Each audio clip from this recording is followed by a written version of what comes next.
Пропавших в Анабарском районе людей нашли живыми, их жизни и здоровью ничего не угрожает. Киричены, ее отец Олег Туприн и друг семьи Федор Спиридонов шли по следу Бурана и встретились со спасателями.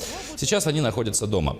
Накануне Айсен Николаев лично позвонил к Скелене Туприной, поздравил ее мать, семейство и всех родных.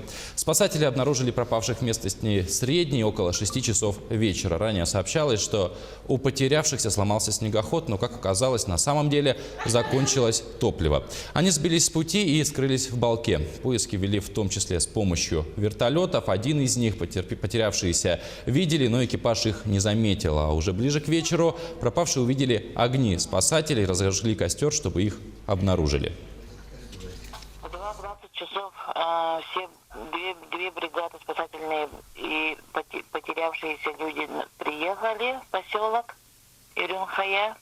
Все здоровы. Буран был не поломанный, буран был целый, закончилось горючее. Настроение, когда приехали домой, у них было радостное. Уставшее, но радостное. Яна голос был бодрый, она веру не теряла. Она сказала, что всегда надеялась на отца и была уверена, что... И отец сказал, что мы были уверены, что нас ищут. И он пытался оставлять следы. И по этим следам и нашли наши спасатели.